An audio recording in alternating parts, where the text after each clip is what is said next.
Welcome to the 11th Annual Groundhog Day Economic Summit, coming to you from the beautiful Dowd Theater in historic downtown Monroe, North Carolina. So I'm honored today to have as our guests Mr. John Hunter with Womble Dickinson and Mr. Albert Guarnieri with Parker Poe. Both have spent their careers in economic development, in recruiting and helping companies, doing all things related to helping them find their sites, to negotiating their incentives. So they provide a unique perspective on what companies are thinking, what they're going through this time and looking out into 2021. Before we get to them, I would like to give you an update on Union County. As we look at the year in review, I'd like to step back to the very origins of the organization. In 2013, Union County and the City of Monroe decided to join both their organizations, their economic development organizations, into one unified entity to handle all the economic development efforts and the business retention and expansion within our county. So if you look back, since 2013, we've had 92 projects announced, both existing industries, expansions, and new companies coming in. That has totaled over $850 million for our community. It's generated over 2,100 new job opportunities, which has resulted in almost $140 million of new payroll into this community. We've built 2 spec buildings. We've purchased land and begun the development of 2 additional new industrial parks, one for the county, their first. And we've had a savings of roughly $3 million to the taxpayers by unifying this effort and getting rid of additional overhead and cost of having 2 agencies. Since January 1st of last year, of 2020, all the way to today, so in the last 12 months, we've had 11 announcements totaling $63 million. That's generated 290 jobs for us. And so considering what we were facing with the pandemic and all the other pressures out there, companies were still able to make expansions and invest in this community and bring jobs to us. Today, the current state of manufacturing in Union County is roughly 15,000 people employed within the manufacturing base. The annual payroll is roughly $850 to $900 million every year that sits there, and that money churns within the community. 22% of all available jobs within our community are in manufacturing. So as we look beyond, looking to 21 and beyond, we hope to continue to grow. We've started a new ag business initiative, similar to our aerospace initiative that started in 2002. And that resulted in a transformation of our local economy. We're hoping that the agribusiness will do the same. We're also looking to develop a new work plan that will focus really around that agribusiness and some of the new trends that have resulted as the pandemic has come in and changed the world as we know it. We'll also invest more into our marketing and virtual reality, as there's ways that we can handle prospect activity, to work with our companies that are trying to locate here, to give them opportunities to understand our community with some of the restrictions that may exist at this point going forward with travel. So with that, we look at 2021 as a time for opportunity, a time to make some changes that will allow us to continue to grow and fight through challenges as we have through 2020 and still be prosperous.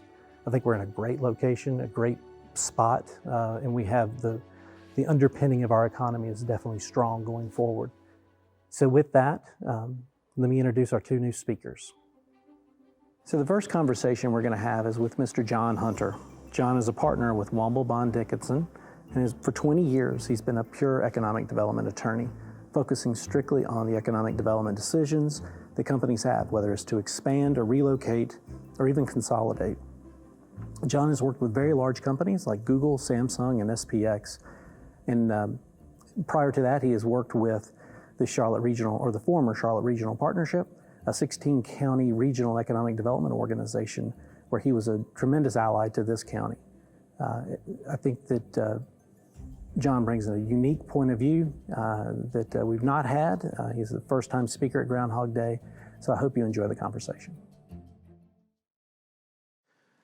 Mr. Hunter, thank you so much for joining us today. It's a pleasure to be here. Thank you. So we are, to have some time out of your schedule. I know you're extremely busy in what you do, and we do appreciate you coming out here today. You've been a long friend of me personally and of our office. So We go back a few years. go back a little bit. So this interview or discussion is different from our normal Groundhog. Normally we have everyone give presentations.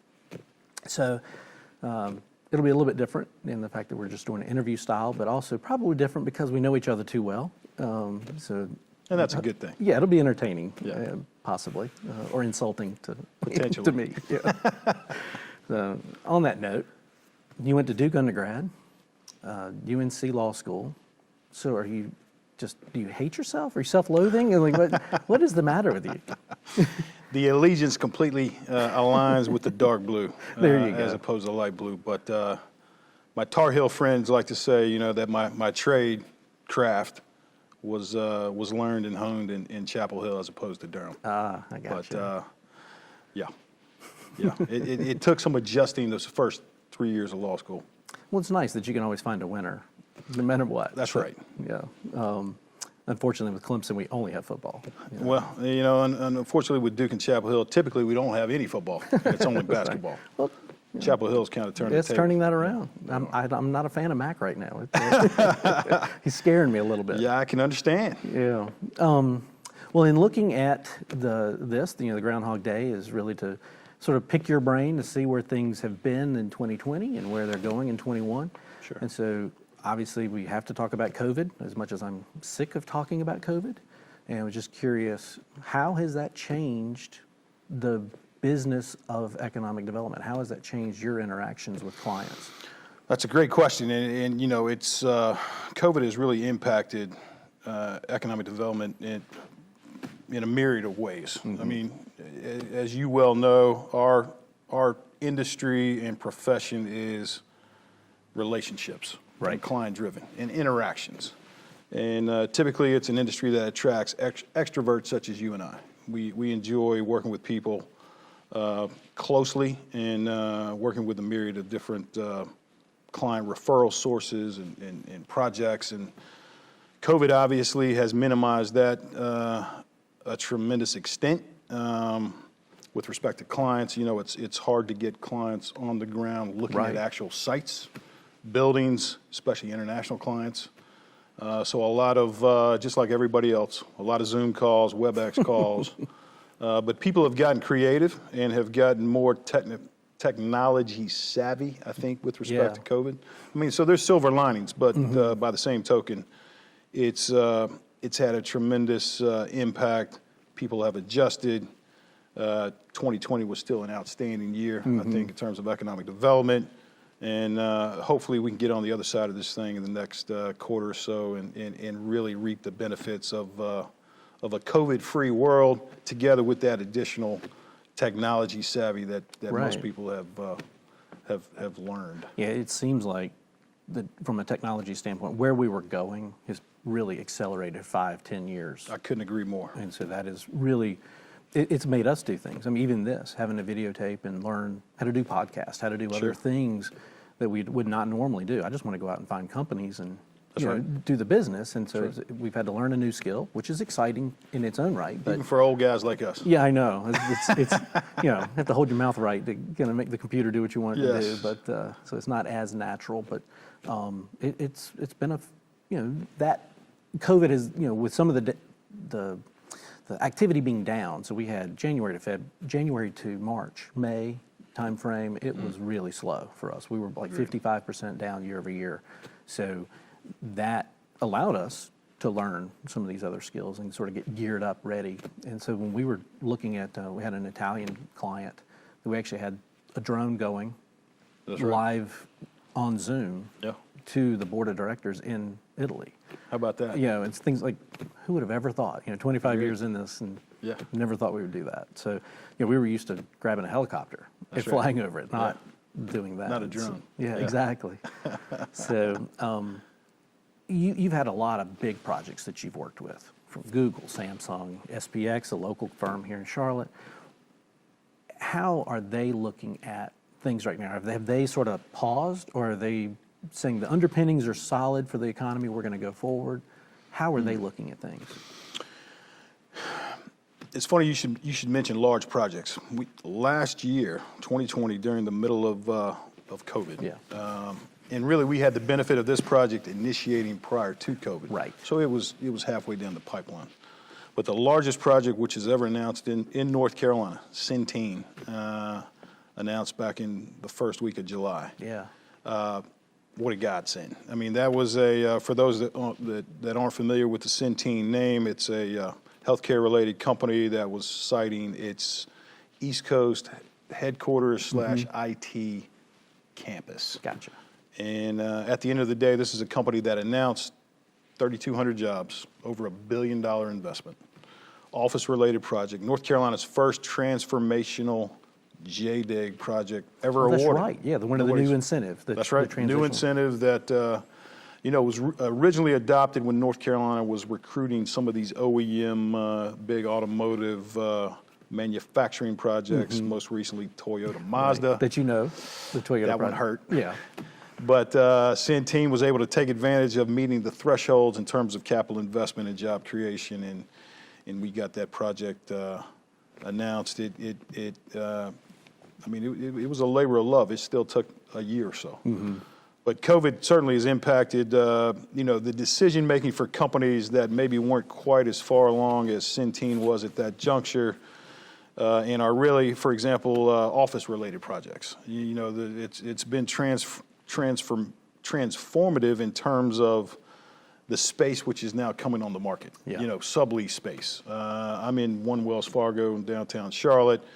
A significant amount of that 40-story building is now available, open for sublease. Yeah. But companies themselves are kind of going through analysis and projections in terms of how much space do they need, how many employees can work remotely going forward. Is an issue which would impact our profession. From an incentive standpoint, is the state willing to incentivize a workforce that's going to work remote? Right. 40%. 40% of the workforce working remotely. Is that still attractive to North Carolina and to Monroe? Or even lack of workforce as they become more automated. As they become more automated, absolutely. Advanced manufacturing related projects. I'm sure they're kind of going through that same analysis right now. How much space do we ultimately need? As we become more capital intensive and less labor intensive. Right. Yeah, that's one of our fears. Going forward, we're pretty well heeled in the manufacturing sector, and that we've had the lowest unemployment in the region forever, and which is a blessing. But it's because of that diversity in the manufacturing. But as you look at that, as a manufacturer, can he afford a COVID or the next COVID to sort of take out a third of his workforce, or should he look to invest in machinery and equipment? Right. And half of how we're judged is the investment side, but jobs, job creation. So if we start to lose that, it's going to. It's a fair question. I mean, that's how local governments kind of, economic development projects, really the benefit for local governments is that additional net new assessable property tax revenue, which comes with that capital investment spend. Right. So we love the machinery side, but we have to worry about the job side as well. That's right. So, and then the state, the way they incentivize is by jobs, right? Not the property. So correct. They may have to think a different way. It's a fluid situation, I'd say, in terms of the impact that COVID has made, continues to make, and will make. And it's one where the state will you'll gradually see maybe some guidelines coming out in terms of, how they're going to go about incentivizing these type projects, which are going through studies in terms of remote workforce. And whatnot.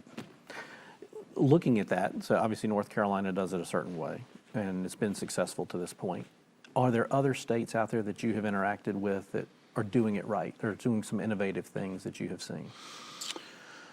North Carolina had a great year. 2020 in particular. You can't really argue. You can't argue with some of the results. I think it was 20,000 jobs announced and maybe $6 billion. Wow. Total capital investment. And for that, I don't know if you're familiar with, I'm sure you are, Business Facilities Magazine ranked the state #1 this past year. But in terms of, absolutely, I do a lot of work just living and working in Charlotte, being on the state line with South Carolina. South Carolina, just like North Carolina, is a tremendous, aggressive recruiter for economic development projects. I'm sure that they, especially in the upstate area, at least, in some of the counties that touch and comprise the greater Charlotte region, they'd like to see more office-related projects. But South Carolina has proven adept at recruiting large manufacturing projects over the last few years. Yeah. Whether from an automotive manufacturing standpoint, tire manufacturing, Boeing, you could go on down the line, Volvo. So I would say, in the majority of my work really is in the Southeast United States. I mean, our clients typically are looking at site opportunities, North, South Carolina, Virginia, Georgia, Texas. Austin, Texas has had a phenomenal go of it of late. And we have a couple of large life science related clients that are looking at potential sites in Texas as well. But those states which have, like you say, flexible incentives that different companies need different things. Right. Sometimes every project's unique. Every project's unique, and so it's like putting a puzzle together. Are they primarily looking to offset relocation costs, startup costs? Is this something that is the workforce in the capital investment going to ramp up over time? What's most important to the company? How can the state, once they hear that, and the local governments, how can they accommodate those requirements or desires on behalf of these projects? So, but those states and local governments which do have the benefit of flexible incentive programs, obviously still performance-based, but flexible programs typically do the best in terms of really meeting the needs of perhaps not the cookie cutter type project, the special project, and that's where you come in on your side. You have to. We like to think that's where we come in. Yeah, exactly. I mean, the cookie cutters, they can usually kind of roll through the system, work through our offices without a lot of need, but a lot of companies don't know what they're doing. We always say that too.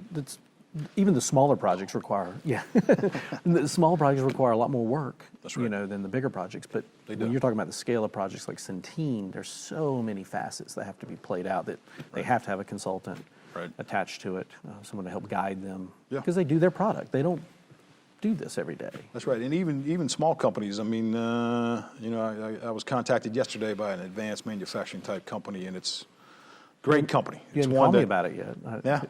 I'll call you. Okay. But it's one that has a small presence in the Charlotte region, looking to grow significantly. They've kind of caught on to a product line that's doing great things. They want to hire 100, 125 new people over 5 years. Average wage just below $100,000. Great capital investment affiliated with this project from an R&D standpoint and lab space. Excellent. So. But I mean, it's one that because they are relatively new and relatively small, that those upfront startup costs they're slightly more sensitive. Yes. So they're looking at various opportunities by way of real estate as well as incentives, and I'm sure during that site selection process, hopefully that's one that we're going to bring. There you go. Can have a good vetting of Union County and City of Monroe and see what we have. I appreciate it very much. Absolutely. Yeah, I'm always going to plug it. Friends helping friends. Exactly. So looking at that, like what are some of the things that, or has it changed in the last year? Sort of what are the priorities for companies? There's obviously water and sewer. Without infrastructure, it's just dirt. Infrastructure, you have dirt. Right. That's right. The broadband, is there employment training enhancements? What are sort of the things that you hear most people? The drivers, and that's a great question because I think it differs across industry lines. I mean, with the onset of COVID, I'll tell you what we've really seen exploding of late, and the RTP has benefited tremendously from it, or biotech, pharma, life science related projects. Yeah. And many of these we're able to tap into some of the warp speed federal money. Oh yeah. But by the same token, they're trying to get up and running sooner rather than later.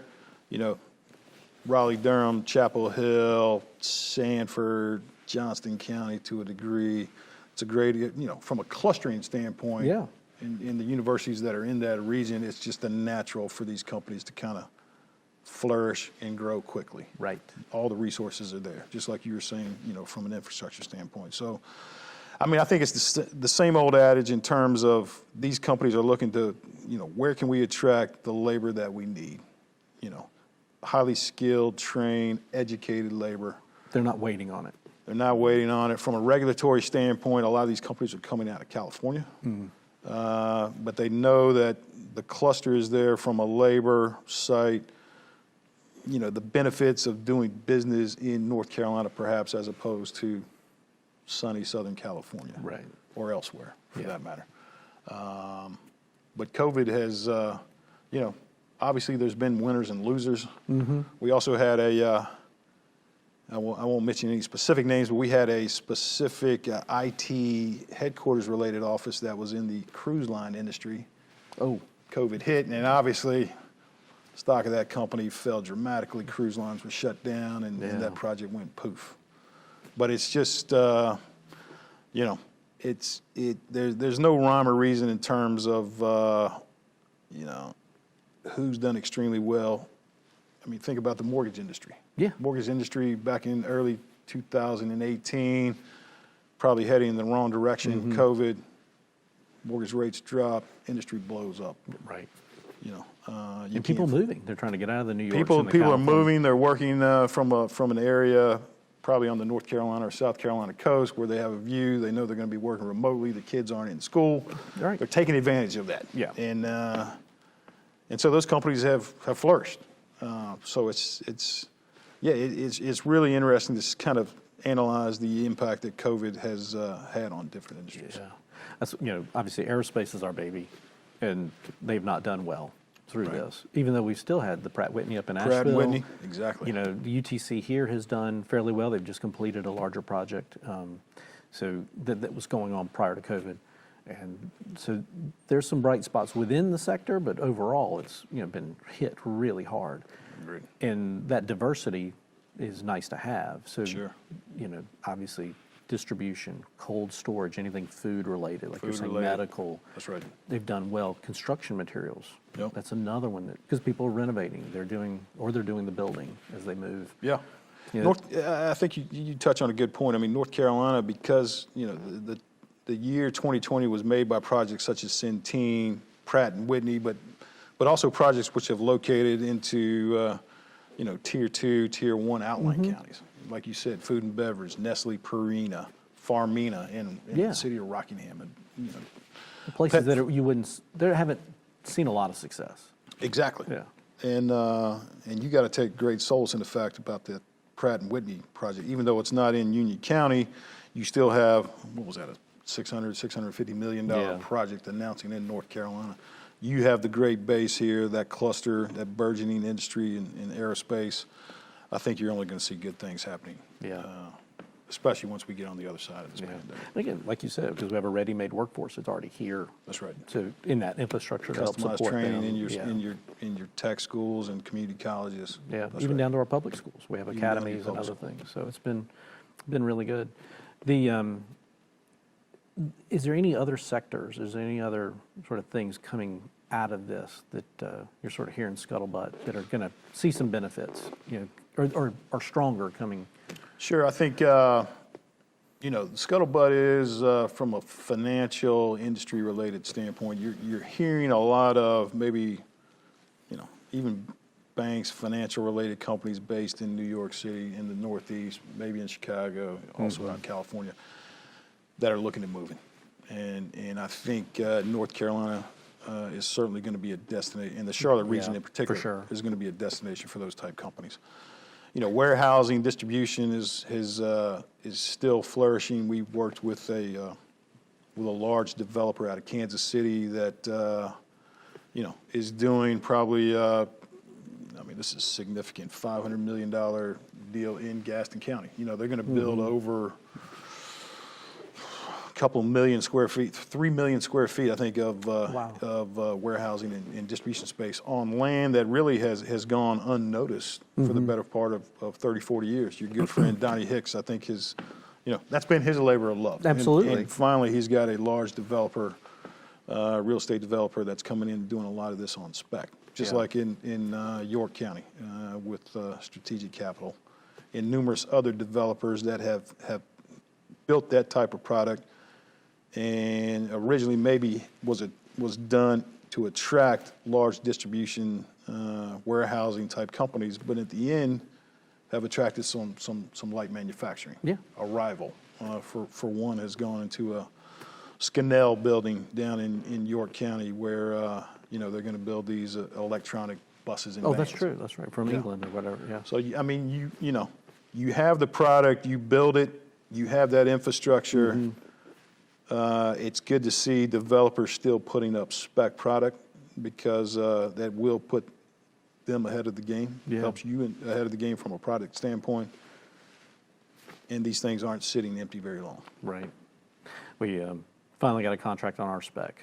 Congratulations. So, yeah, thank you. So that hopefully will go forward. And I don't remember my move phone forward. ringing though. I know. I got to do better with the friend helping friends. What time's Al Guarnieri getting here? Yeah, exactly. Looking at that, I think you bring up a good point. We're blessed in the Charlotte area with people like Donnie and David and some of the other folks around us that I hope I'm in that category of being a good. I'd say you're one of the wise men of the one of of the Charlotte region. old guy. But you started out in economic development at the Charlotte Regional That's Partnership right. when That's it was in its original form, and so how would you judge the region in comparison to like a Raleigh-Durham, to an Atlanta? Yeah, that's a great question, and I joined the Charlotte Regional Partnership. I think it was back in September of 1998. Wow. And even then, I think the same old adage still holds true for this region today. It's basically life in balance. And Yeah. what a great product we have. I haven't heard that in forever. Don't you remember the I life do. in balance? I think do. you could buy an umbrella for $10,000 that said life in balance on it. No, but I mean, from a location standpoint on the East Coast, the proximity to 60% of the American population, the quality of life, the business strength that we have, the public-private partnerships between business, government, academia in this region is really unparalleled. And I think, you've seen that pretty much hold to fruition over the last 22, 23 years, and probably a little bit before that as well. But what a tremendous product we have to sell. So, we've gotten the recognition as a state, like you were just mentioning, business facilities and some of the others. Do you see that continuing on? Again, I know we've got a new secretary coming. There's some changes. We've got new administration in Washington. When we're filming this, so we're not live on Groundhog Day like I wish we were traditionally, but this is the day after the inauguration, and so new administration. Some changes in North Carolina. So how do you see those changes maybe applying? Yeah, I think it's a fair question. I'm an optimist at heart, and I think. Is that the Duke or the Chapel Hill side? That's more the Duke side. Just my upbringing. Positivity. I think I always rank very high in terms of positivity on that talent finder test that we all had the benefit of doing back in the day. But I think, in all seriousness, I think North Carolina is primed for great things. The new secretary, he or she, should be named, I think, probably within the next week. Oh, good. I think Secretary Copeland's last day is January 31st. And that individual is going to be rolling into a role and following up on a year where the bar was set extremely high, but I think really only good things, better things are set to come.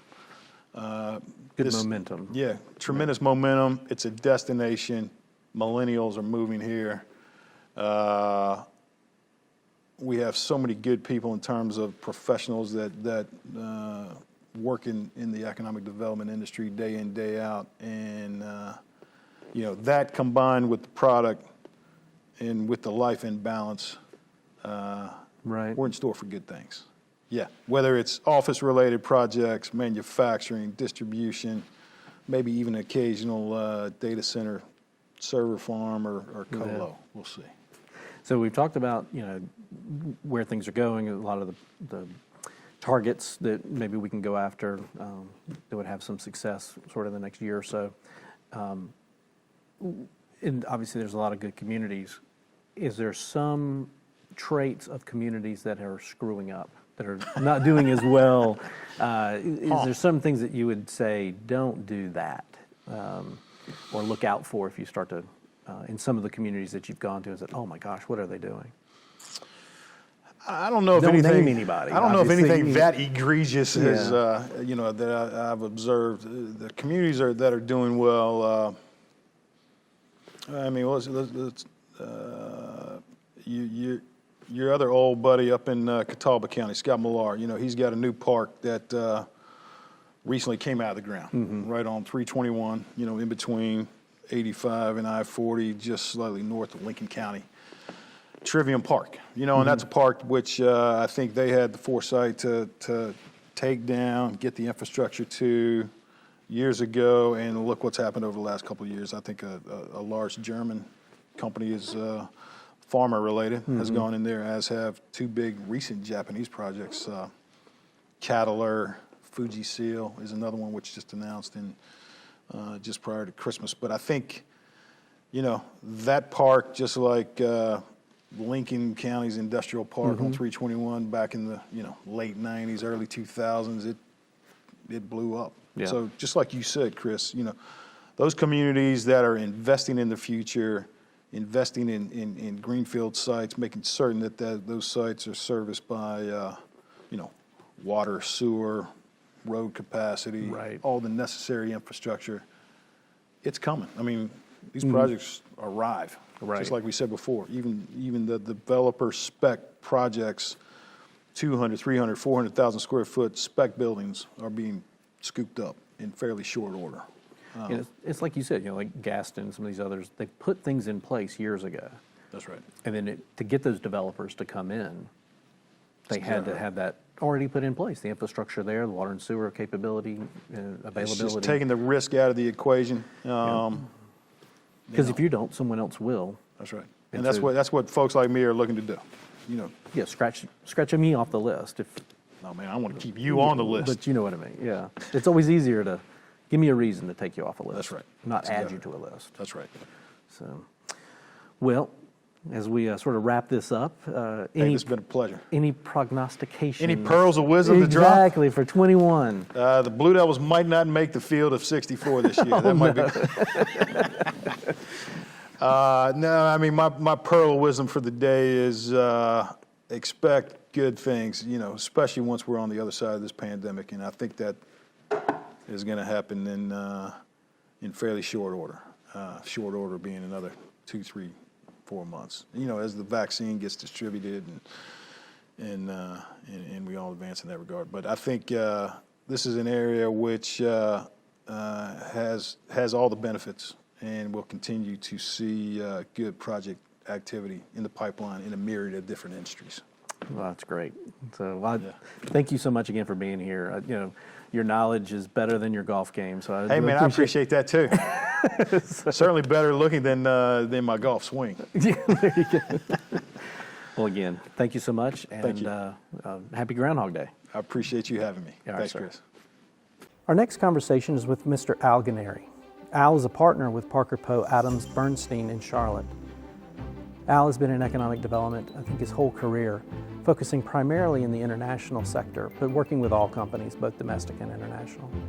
His international experience has really helped our office, and he's been a friend of Union County's economic development efforts as long as I've been here. And so he has also been a good friend of this event. He was really in the first several years was one of our first speakers, as well as an MC later on in the event. So it's nice to welcome him back to the stage with us. Al works with a number of industries, particularly again those that are foreign owned, and he's also integral in the international community in the Charlotte area. He's serves on the leadership team of the German American Chamber of Commerce, the North Carolina chapter, and he's the director of the Charlotte chapter of the American Council on Germany. So it is a wonderful gift to have him join us again this year and reconstitute his place as a guest speaker at this event. So I hope you enjoy the conversation. Well, how are you doing, Al? I'm doing great, Chris. Nice to be here. Yes, it does. Thank you so much. Again, you're a long-standing guest and MC in the past for this event. So once again, we have you on the stage. It's a pleasure to have you back here in a capacity of getting to pick your brain a little bit and hear your thoughts of what's happened last year and what's going to go on hopefully in 2021. And it's great. And obviously a lot has happened and a lot is going to happen. Absolutely. Last year was pretty interesting because, we had Mark Bittner here and we were asking at the time, hey, there's a little health thing going over in China. Is it sort of a black swan event that might hurt the economy? Really not knowing. And God knows it has been much bigger than what we could have all envisioned at that time. So it is interesting to kind of come a year later and talk about sort of this past year. With all that has changed, looking at 2020, what were some of the trends that you saw in your line? And so, and again, because you're doing economic development, you're touching all these companies, advising us and companies on things. So you get to see it firsthand.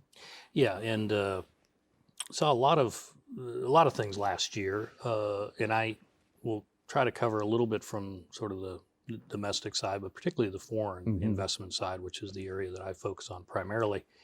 But 2020, started off with great opportunity, great excitement. Mark was probably pretty bullish on things. But in reality, the COVID virus changed everything. And we all know that. From an economic development standpoint, it shut down projects. It impacted the pipeline dramatically. Yeah. And so what we saw, both myself and my fellow lawyers, but also with Parker Poe Consulting, the consulting group, existing projects that were, pretty far into the pipeline got put on hold. A few of those later this year did sort of come back on. But the pipeline generally really slowed dramatically. And I think that's true for the U.S. I think that's true for North Carolina. I think that's true for Union County. Absolutely. What I found interesting is, though, if you look at North Carolina statistics, I mean, they had some huge successes this year. Right. And the Charlotte region had some really nice successes. So it's kind of a strange contrast almost of two different worlds in that sense. But that doesn't change the fact that it was a tough year and that the pipeline was severely drained. It's just the reality. It really is. The best way to describe it from my perspective has been schizophrenic. Yeah. Because it started out great, shut down. And, after May, we started to see some life, but it was skipping along the bottom of the pond kind of thing. It couldn't really get going. And then October, for us anyway, we exploded. And so we did almost our year's goal in the fourth quarter. Basically. Within the fourth quarter, Yeah, and there was a beginning of a shift in the fourth quarter. Now let me add, with respect to the foreign direct investment, the FDI, you almost had an extra challenge and an extra, headwinds and whatever you want to call it, which is, there was a lot of uncertainty due to everything from tariffs to just, the international situation. The travel ban basically made it impossible for people to come and even think about looking at sites. And we had a number of clients in those situations who couldn't get their people in. Yeah. And so, tough to pull the trigger on an economic development project when you can't actually come and touch and feel. Right. And then, of course, you had the election that was percolating along, and both domestic and foreign, a lot of companies want to wait and see on how that shakes out. Yeah. So the foreign investment was particularly difficult, I thought. Yeah. Yet there were some good projects that did announce later in the year. It is amazing, like you're saying, because we tried, and I think the economic development community in general became very creative in the way that we were able to show sites Yeah. and do other things. But even with that, they want, you said it exactly, they want to touch it, taste it, smell it, Yep. see what's around it. Yep. And you just can't do that virtually as best you want to try to do it. It's extremely difficult to get that feeling. And if you're investing millions of dollars, that's just. Yeah, but it helps get them a certain way into the process, and so that can still pay benefits, and we'll talk about Right. that when we talk about 2021. I do think one thing that many of the economic developers did well, and they should have, and by necessity, at the local level, focusing on their existing industry. I mean, Yeah, companies were that's true. basically focused on surviving, right? And to the extent that the city, county economic developers can help those companies survive, figure out the PPP, all of that, that's a huge Right. benefit. I mean, and that's what I assume should have taken quite a bit of attention, and rightly so. Yeah, and it did. I mean, in Yeah. our numbers, it's majority. We had one company from California come in, but everything else is basically existing. Yeah, yeah. So it's, Yeah. so it, and I know you kind of hit on this a little bit, but looking at the Charlotte area, you get both states kind of in that situation with South Carolina. How has that, comparing those two, how would you sort of feel both states have done in this situation in the last year? Both states did well. Yeah. And the reality is North Carolina, South Carolina, first off, most new projects are looking in both states to begin with. Right. There's no secret to that. Number two, they're both very competitive. In 2020, North Carolina had more success in landing, some of the bigger projects than South Carolina. Which is a reversal, because I think South Carolina traditionally. Exactly. Yeah. But you can look back a couple other years and South Carolina's been ahead. Site Selection Magazine, selected North Carolina as the number one state for 2020, and that's definitely an indication that North Carolina had big success in landing the fish. Yeah. But South Carolina's done well. You look at the electrical vehicle group out of Britain, Arrive, and they selected the micro facility for Rock Hill and the headquarters in Charlotte. So both states had a selection there. So they're both very competitive, and there will continue to be good competition. Sure. Yeah. Looking at the foreign investment coming in, again, Charlotte Douglas is still such a key thing for us as a tool to bring that in. Is there any other things that have occurred, or I know you're attached so well with the German American Chamber, and Right. Yeah, the airport will continue to be, and in many ways will always be, the critical asset, particularly for foreign direct investment. I mean, it's just critical. And we've been super lucky to have a great airport with connections and everything else. On the foreign direct investment side, otherwise, and we can talk a little bit about that in the context of, what geography areas and so on. Germany, which I do a lot with, like most of Europe, has been traditionally the low-hanging fruit, frequent, a lot of projects and so on. And the reality is it will continue to be. But they're struggling with the aftermath of COVID. Germany, for instance, has their federal elections later this year. So that throws a little dynamic into that process.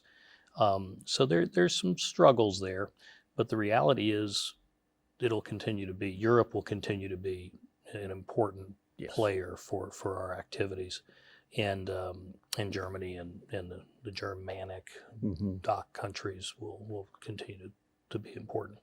China will continue to, they'll continue their ascent in activity and projects. You have a more political overtone to that. Yes. And we'll have to see how that plays out under the Biden administration.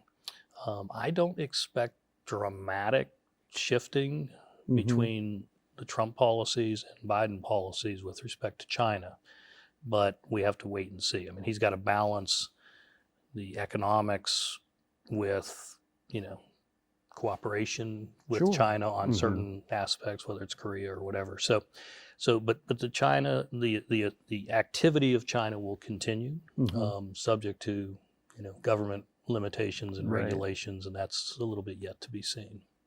So, And I guess going forward, uncertainty is going to be there. As we look now into 21, there's some uncertainties, like you said, and I wasn't even aware. I should have been, with Germany's On the election. election. Yeah. You've got Brexit now, I guess, official. well, and I forgot to mention, you got Brexit still. They're working their way through that. I mean, obviously they reached that agreement at the end of the year and so on, but the implementation, Right, there's some struggles, and you just have some economic challenges, political challenges on the European side. The other thing to mention is Mexico and Latin America. There's actually been some increase in activity from Mexico and Latin America into the U.S. I'm not sure if that's because Mexico's dealing with some issues there or not, but Mexico will continue to be a significant competitor for projects.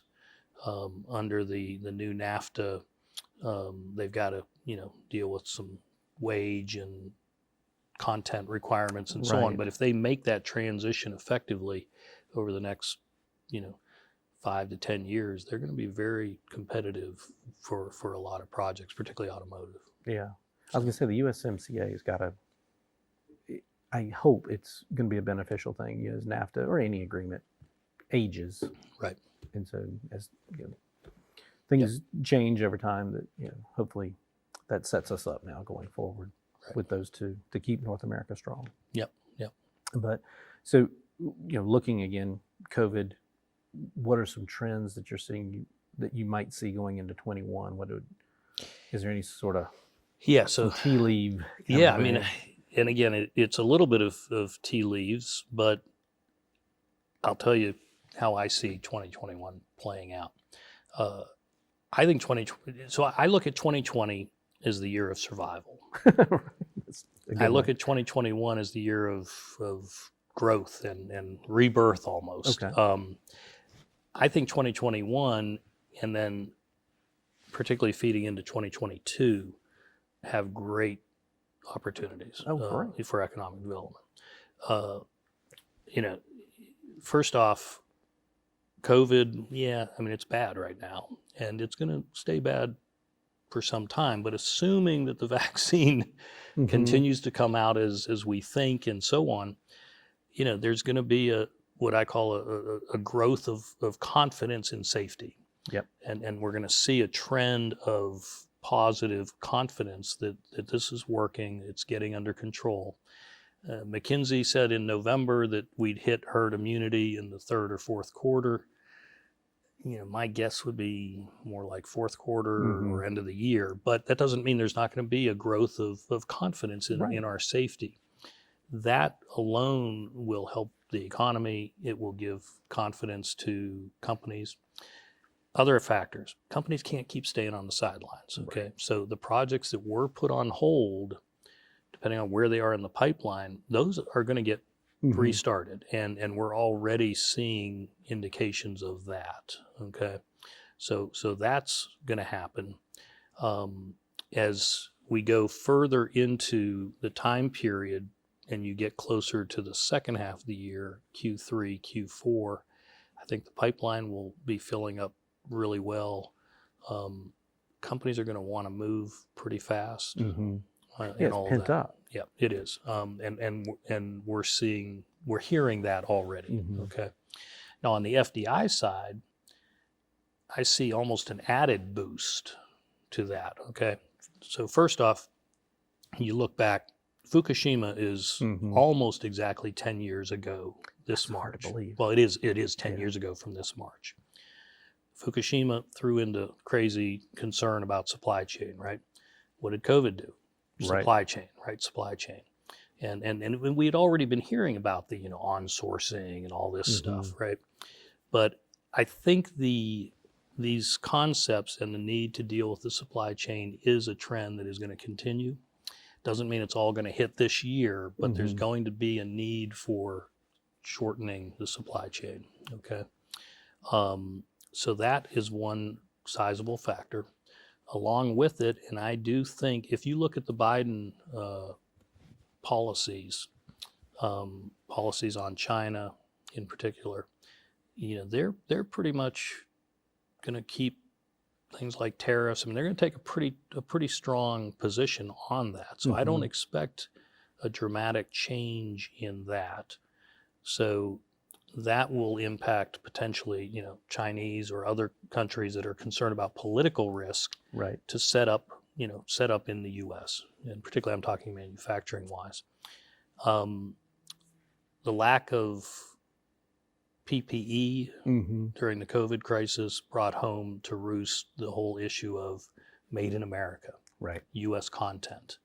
And, if Biden would actually implement an infrastructure program, Trump had talked about it, but, at some point that may happen, they're going to have pretty significant Buy American content requirements, which means companies need to be here and they need to be making stuff here. Yeah. So I see a number of factors pushing the foreign companies to have to enter and, in particular, expand here. That's great. Yeah. Given that, obviously, there's some general site criteria or other criteria that the companies generally have gone through in my career and your career. Do you see any changing in that coming up? There have been, and I'm not sure any of the criteria is specifically a result of, say, COVID or 2020. But, if I look back 20 years ago versus today, some of the criteria has changed. So if you look on the chart, you see different qualitative and quantitative aspects. And they're not in any particular order or sequence. But things that, in my mind, have changed. One, companies generally want a building. 20 years ago, particularly the Europeans, they like to come buy the greenfield piece of property and build their building. Yep. Not today. Companies want to move fast. They want an existing building. And that's been changing, particularly over the last 4 or 5 years. That's what I've seen, at least. So that's definitely something that's been changing and is here today. And really quick with that, if you don't mind, we do a spec building program here, and that program we have a new contract on a building right now. The company is domestic. It's a company here in Union County that has the contract, but they are foreign-born folks. The other 3 buildings we built are all North American headquarters for international companies. So we build a beefier, heavier building than a traditional American market would support. Is that a recommendation kind of going forward? If they're looking to buy something in existence, or are they morphing and kind of adopting the American style of construction versus their style? Yeah, I'm not sure you'll ever fully get to the European style, even when we try to do a bulked up building. But I think it's a little bit of both. I mean, it depends a little bit on the company, but if you can, without changing the economic costs and so on dramatically, to the extent you can implement some things that the Europeans would like, that will definitely be a distinguishing feature. On the other hand, having quality buildings, even by American standards, is the key thing. I mean, you need to have inventory. Is the fundamental point. And I think that's important for one of those criteria. The other areas, one, the availability of labor, that really moved up about 3-4 years ago, and the ability to source quality labor, that wasn't as high on the radar screen 10 years ago as it is currently, for sure. So those are 2 factors that I would say are pretty important. If you don't have buildings, just to go back to that point, do you have sites that have had the full due diligence that you can literally, advance the ball by 90 days by literally showing them that? I think that's important for economic development organizations. Obviously, if it's a fully certified site, that's even better, but at least be able to show them that you've done all the homework, it's a clean site, it's ready to go, is helpful. Yeah, just get those low hurdles taken care of. Yep. Yep. So, Yep. and when you look at, like you mentioned the workforce issue, obviously COVID puts that into a different perspective too, that you want to make sure that your people are going to be reliable and they're not going to be home sick or contaminate half the facility. So there's that reliability of the workforce. Is that driving, I guess, what are you seeing maybe an investment side? Is it being a little bit more automated, mechanical, versus, I know we've saw some of that where people were, okay, how can we insulate ourselves from the people problem, both from the constriction of labor that existed, but then also now with something like a COVID or the next, whatever that may be, should we be more automated? Yeah, and a lot of my comments revolve around manufacturing and distribution centers. So, if you want to get into the whole office discussion, that's a whole different ballgame, really, to some degree. But the digitalization and automation trend, the Industry 4.0, I mean, it was already going on, and it's still going on, and it's going to continue to go on. But COVID accentuates it to some degree, right? Yes. And I think that's, it does. It adds a little more impetus, but I think it was and is going to happen anyway.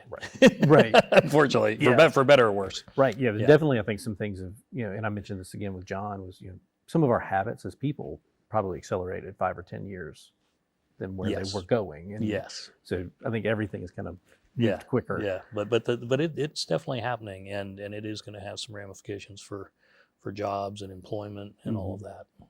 So looking at that specifically around the manufacturing and distribution, and that's where we live for the most part. We're not necessarily an office yet. Hopefully we'll get there at some point.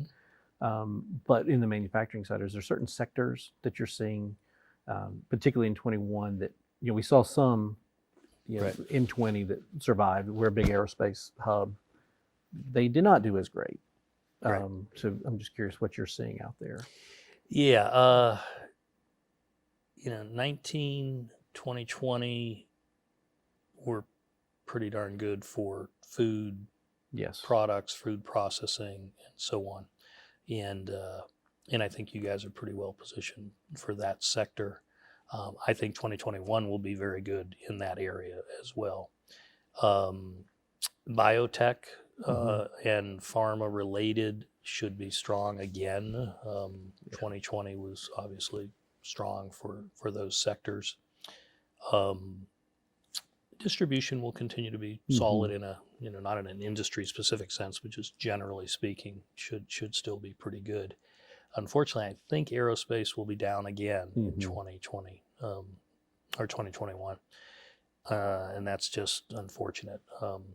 There are some technology twists to whether it's aerospace or other industry sectors that may have some play.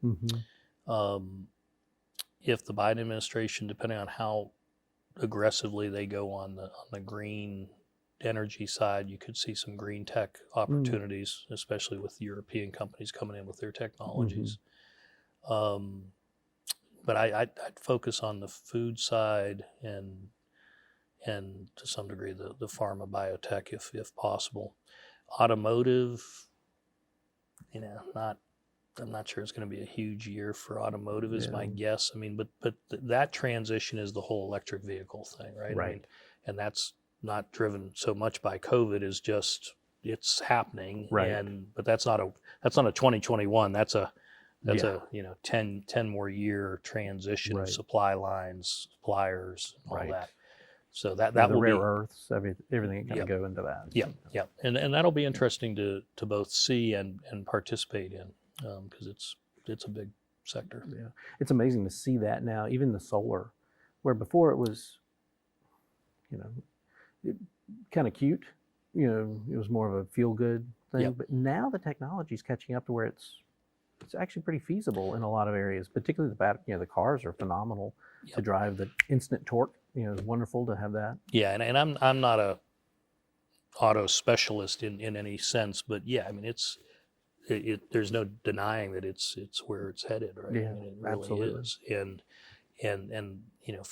for the tier 1 and tier 2 suppliers, there's a lot of change going on there, and that's going to continue. So to the extent that nothing special for 2021 on that front, but to the extent you can tap into that, you know that's going to keep going.